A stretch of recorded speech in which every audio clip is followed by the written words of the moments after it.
तर रिसेंटली माझे रिलेटिव्ज आलेले आहेत माझ्याकडे आणि रिलेटिव्ज आल्यावर आपण काहीतरी खायला ऑर्डर करतो, पण आम्ही ना खूप छान जवळून ना एक चीज छोटे छोटे केक येतात ना, तर ते ऑर्डर केलेले असं सहज. आणि त्यांना घेऊन जाताना त्यांना उशीर होत होता, मग ऑर्डर करून त्यांना त्यांच्यासोबत घेऊन जायला दिलं की घेऊन जा आणि घरी गेल्यावर खा म्हणून. आणि त्याच रिलेटिव्हचा काही दिवसानंतर त्यांच्या मुलीचा वाढदिवस होता. सो त्या वाढदिवसाला त्यांच्या मुलीनेही चीज केकच मागवला, पण तिने कुठून दुसरीकडे, तिला माहीत नव्हतं आम्ही कुठून मागवला, तिथे तिच्या घराजवळच्या प्लेसकडनं केक ऑर्डर केला. तर तिच्या आईला तो केक नाही आवडलाच होता, तिच्या मुलीने ऑर्डर केला. ती बोलली की नाही दीपा, तू जो आणलेलास ना तो छान होता, त्याची टेस्ट मस्तच होती. तर मी जिथून मागवला तो बेस्टच होता केक. सो क्वालिटी त्याची बेस्ट होती. ओके. सो ती लहान मुलगी होती, तिला नव्हतं माहीत मी कुठून मागवलं. तर मुद्दा हा होता की मी बेस्ट मागवलेला. आणि एकदा का तुम्हाला बेस्टची चव लागली की त्याच्या खालची चव तुम्हाला आवडणारच नाही.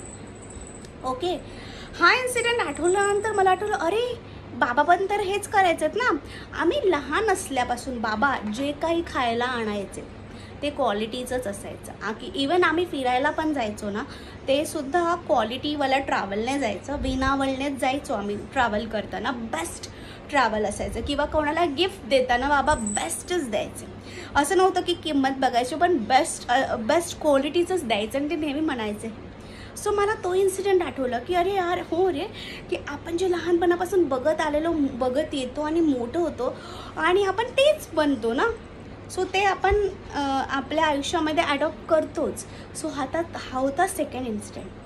थर्ड इन्सिडेंट रिसेंटली काय झालं की माझ्याकडे किटन्स आहे. त्या किटनसाठी लिटर ट्रेसाठी माती लागते. तर मी ऑनलाईन ऑर्डर करायला गेली तर नेहमी जी मी माती ऑर्डर करते लिटर ट्रेसाठी ती अवेलेबल नव्हती. तर मग तिथे एक माती होती, ती जी नेहमी मी ऑर्डर करते त्याच्यापेक्षा 3 पट प्राईजने हाय होती ती माती. पण माझ्याकडे काही चॉईस नव्हता, कारण माती घरातही संपलेली आणि मला ऑर्डर करायचं, तर 3 पट हाय प्राईसची मी माती मागवली. सो ती मी अजून यूज करते. ती इतकी बेस्ट क्वालिटीची माती होती आणि आहे की इतक्यात मला 2-3दा माती मी जी नेहमी ऑर्डर करते ना ती ऑर्डर करावी लागली असती.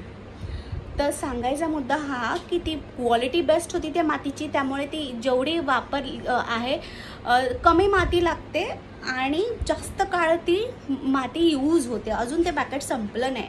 इतक्यात रेग्युलर नेहमी जे वापरते ते 2-3 वेळा तरी संपलं असतं आणि ऑर्डर करायला लागलं असतं. अजूनही ते पॅकेट आहे. मुद्दा इथेही आला क्वालिटीचा. इथे मी 3 पट प्राईस दिली, पण मला क्वालिटी पण बेस्ट मिळाली.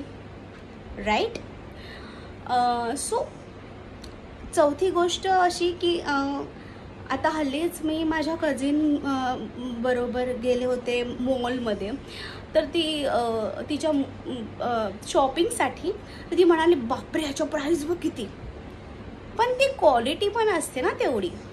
रस्त्यावरचा आणि मॉलमध्ये या दोन्हीमध्ये डिफरन्स हाच असतो, क्वालिटीचा प्रश्न असतो. क्वालिटी जास्त की प्राईस जास्त. जेवढी क्वालिटी हाय, कारण तेवढी त्याची व्हॅल्यू हाय, तेवढी सर्व्हिसही देत आहेत ना. सो हे झालं चौथा इन्सिडेंट. सो सांगायचा मुद्दा हा की तुमच्याकडे चॉईस आहे. आयदर बेस्ट सिलेक्ट करा, आणि एकदा का तुम्ही बेस्ट सिलेक्ट केला की तुम्हाला त्याचा खालचा आवडणारच नाही. सो एकदा हे नक्की करून बघा. तुमच्या आयुष्यामध्ये कपडे असो, खाणं असो किंवा ट्रॅव्हल असू दे, एकदा नेहमी जे करतो त्याच्यापेक्षा बेस्ट लेवलला जाऊन तर बघा. आणि एकदा का जसं काय मी जसं रिलेटिव्हला तो बेस्टवाला चीज केक दिला, तिला नॉर्मल चीज केक नाही आवडला. तर हाच तर फरक असतो. तो एकदा बेस्ट गोष्टी सिलेक्ट करण्याची सवय तर लावा, जी माझ्या बाबा करायचे. ओके. ह्याला पैसा उधळणं नाही म्हणत, ह्याला म्हणतात क्वालिटी सिलेक्ट करणं. व्हॅल्यू ॲड करतात ना ते लोक. सो ही गोष्ट माझ्या गुरुही त्यांच्या टीचिंगमधून सांगते की क्वालिटी हाय तर व्हॅल्यू हाय. सो क्वालिटी हवी असेल तर ऑफकोर्स व्हॅल्यू हाय असते, बिकॉज तेवढी व्हॅल्यू ॲड झालेली असते. सो तुम्ही देखील तुमच्या आयुष्यात वाकून पहा, हे करता आहात का, आणि नसेल करत किंवा जाणीव नसेल या गोष्टीची, तर मी जाणीव करून देते तुम्हाला या गोष्टीची. बेस्ट क्वालिटी सिलेक्ट करायची, बेस्ट गोष्टी सिलेक्ट करायची. देवाला सांगा की मला आय लव्ह बेस्ट थिंग्स, तर बेस्ट गोष्टी सिलेक्ट करायची सवय लावा. एकदा का सिलेक्ट केला ते नेक्स्ट टाईम नॉर्मल घेताना मला वाटेल नाही मला ते आवडलेलं, पण असं मन मारत नका करू, अरे बापरे इतके पैसे घातले, असं रडत नका करू. बेस्ट मी बेस्ट क्वालिटीचं सिलेक्ट केलं आहे, wow I am feeling better than earlier. Wow, कधीतरी एकदा करू शकतात ना, आणि एकदा काय सवय लागली की मग दत्ता मॅनेज होईलच. Okay, so me Deepa, author of 9 book, त्याच्यापैकी 4 पुस्तकं आहेत ॲमेझॉन, फ्लिपकार्ट आणि इंटरनॅशनल प्लॅटफॉर्मवर.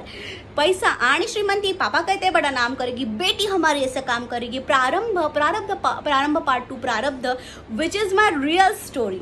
अजून 5 पुस्तकं इन प्रोग्रेसमध्ये आहेत. स्वतःला भरपूर प्रेम करा आणि खुश राहा. Big smile on your face. Stay tune. Bye bye.